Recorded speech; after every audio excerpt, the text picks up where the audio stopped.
My wife is making our son quit gymnastics because she's convinced it will ruin his purity, and it's tearing our family apart. So my wife, 37F, and I, 39M, have recently started having disagreements about how to parent our son as he enters his teen years. We met in a youth group years ago and eventually got married, but she has always been the stricter one between us. While I agree with being firm when necessary, I feel there are times when her strictness becomes totally unreasonable, and I've had to step in. For instance, our son once asked to skip youth group on a Friday to attend a friend's birthday party. She refused, saying, "God is supposed to come first." While I understand her perspective, I felt she was being too unreasonable and argued that occasionally missing a Friday wouldn't hurt. A similar conversation took place on one of his birthdays, when he wanted to sleep in, but she wanted him to come. I again chose to tell her that it wasn't a big deal, and although he was allowed to stay home in the end, she was upset in the car and most of the time at church. In addition to this, she doesn't want him to have friends who aren't Christians either, and that was one of the bigger arguments we had. When I asked her why she felt like that, she pointed to many mistakes that she made after drifting from God after graduating high school and thinking that she didn't need him, and that she was trying to help him avoid doing the same thing and stuff like that.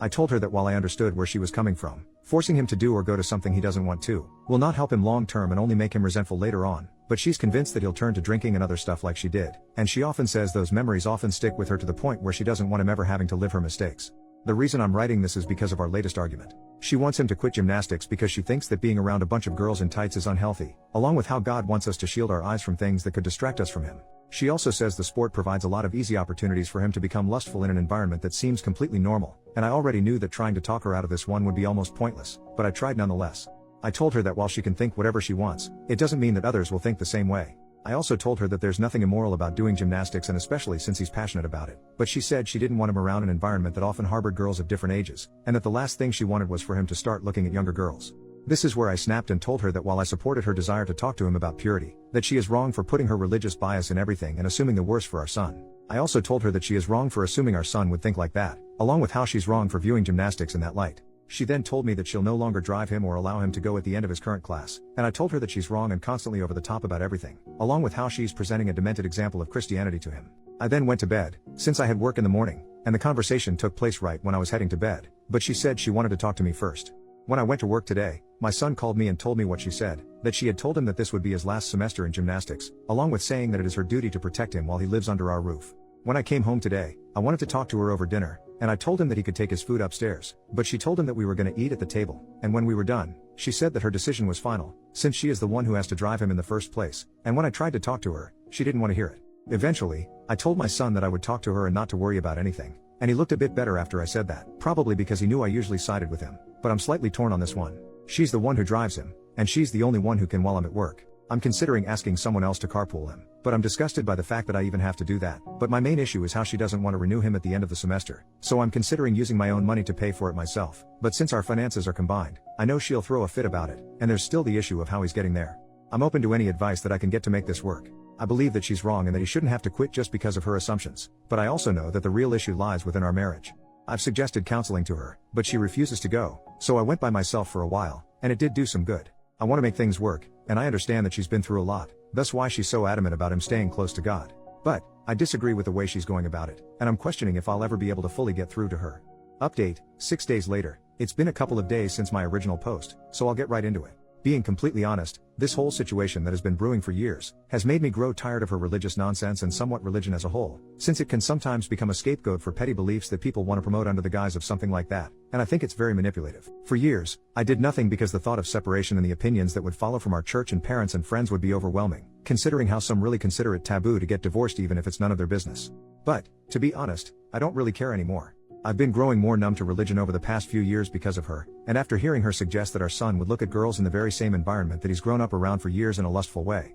just doesn't sit well with me, and that's putting it nicely. She's sexualizing a sport and suggested that our son could become a predator if he stayed, and that has resonated more than anything else she's ever done, along with making me wonder if she doesn't have that kind of mindset herself already. So, what did I do? Before doing anything, I decided to talk to her one-on-one about the matter. I asked if she had anything against gymnastics personally, and I told her that trying to make him quit would only make him hate us. She replied something along the lines of how the world has a habit of making everything that isn't sexual, and that the gymnastics environment promotes girls in clothing that can be easily looked at wrongfully, then going on to say stuff about how God wants us to have clean eyes and stuff like that. When I suggested that perhaps she was projecting her personal problems on her, which I debated if it'd be too harsh to say, but chose to anyway, she just said no and didn't want to talk about it. I eventually asked if she'd be willing to go to counseling with me, a professional counselor who we'd find within the area. She said no, and then I offered talking to someone inside the church second, but she became defensive and said that I was trying to embarrass her in front of her friends, to which I told her wasn't true, but that she wasn't cooperating when a marriage is supposed to be about working things out. She then proceeded to get upset and say that I'm wrong for allowing our son to stay in an environment where he'll grow older as younger girls keep coming in, and that it says a lot about what I'm comfortable about looking at, by allowing him to do so, and I was done after that, since I felt she was accusing me of being unfaithful simply because I don't think he should quit gymnastics. Sure, I could talk to other parents and try to arrange a carpool, and I could drive him myself if I could get off early enough from work on some days too, but I can't control what she does at the house when I'm not there, since she already talked to him behind my back on numerous occasions while I'm at work, trying to explain why she wants him to quit and whatnot, and if she doesn't want to talk or cooperate with me, then what more can I do? I talked to my son, told him that we'd be going up to my parents for the weekend and potentially a bit longer, and I was direct in telling him why. I told him again that I'm on his side and that she is sexualizing a sport and minors in a way that is very inappropriate, and that the last thing we need is to deal with that as he goes into his teen years. I also apologized for enabling her for so many years while being afraid of the idea of separation, and while I heavily debated whether or not I should be this direct about explaining everything at his age. I did because I didn't want him to feel that I kept things from him as he grew older and throughout this situation, and I also told him how it was making me stressed at work and unable to focus on my job, which allowed him to open up and tell me that he feels guilty about wanting to go, which I told him was wrong and that he has nothing to feel guilty about. But, the fact that she made him even have these doubts, is something that didn't need to exist in the first place, and my parents are helping me look into a lawyer and other ways to comfort him. A lot of this is on me for allowing it to go on for too long, but I just want to know how to help him with the guilt that he voiced in the aftermath of her words. Besides telling him that I'm on his side and that she's wrong. She's already implanted that doubt whenever he's in the gym now, and I just want to help him navigate it to the best that I can and undo the damage that her bull crap has caused. As for my wife, she didn't know that we left until after we got there, but I told her exactly why we had left, and she was slightly apologetic on the phone. I asked her again if she'd be willing to go to counseling, but she accused me of trying to manipulate her into going, so I told her to call back if she had a change of heart. But my main priority remains undoing the damage she's done to him while recovering mentally myself and potentially working through a separation unless she shows that she's willing to change, which I have my doubts about, considering we left and she still wouldn't consider counseling. Just being up here though, is more peaceful and needed from the stress of work and being in that home. Final update, it's been almost a month, so I wanted to come back to this. I'm not gonna lie, I'm really tired at this point, and I wrote a lot the last 2 times, but I don't think I will this time because I'm really losing my energy on it.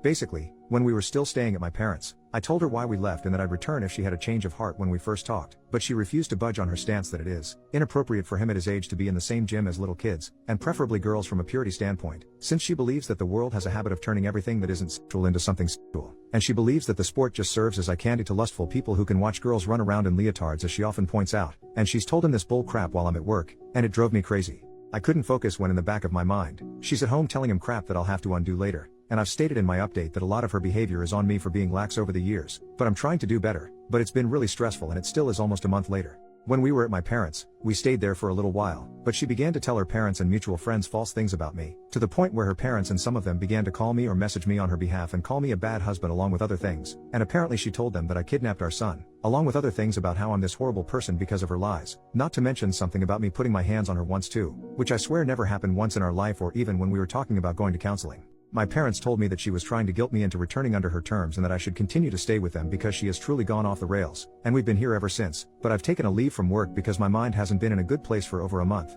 and that's from everything that happened at our house and the new lies and the stress my son feels and finding a lawyer and researching other legal things with my parents, and it's taken a lot of time out of my parents' lives too, but they've been amazing and I want to thank them when it's all over and even before then. From talking to the police and organizing documentation for them and my lawyer, I'm tired right now, and my parents are too. But we're still trying to figure it out and know that this will probably be a long process, and I don't care how much it costs to debunk her lies and get us both into therapy. My son, however, does not want to go, and I told him alongside my parents that he could go with me or alone only if he wanted to and that we weren't forcing him, but he said he didn't want to at the time, so we've left it for a bit instead of forcing the issue, and I've begun talking to one in my spare time online as well, and my parents are helping me pay for it a little. However, my son doesn't want to do gymnastics anymore, and he's still hard on himself for everything that's transpired despite the many times me and my parents have tried to assure him that nothing is his fault. All of it is mine for letting her go down this slippery slope for so long, but he's had no desire to do it and has voiced guilt about being around girls and making them uncomfortable without even knowing he was, but I told him that that was his mom putting that in his head and that it isn't true. I regret going along with her desire to teach purity and keeping us in a church that ostracizes people for having an abortion like one girl I mentioned in my second update,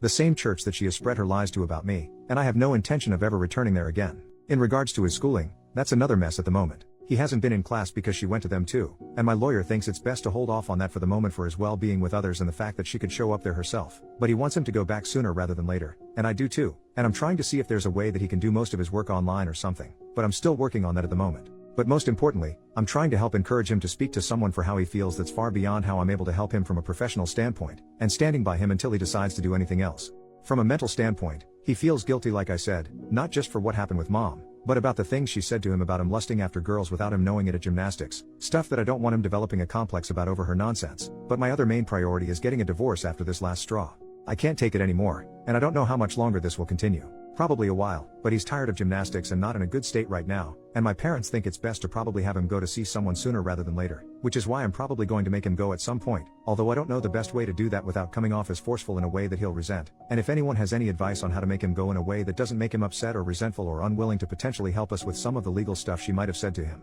although I know that that is not my first priority, I'd really appreciate that, as it hasn't been easy on him, and I just want it to be over. But I'm aware that this is the consequence of letting her get away with small things over the years that boiled into this. But if we can come out all right, then maybe we can both somehow be stronger at the end of it.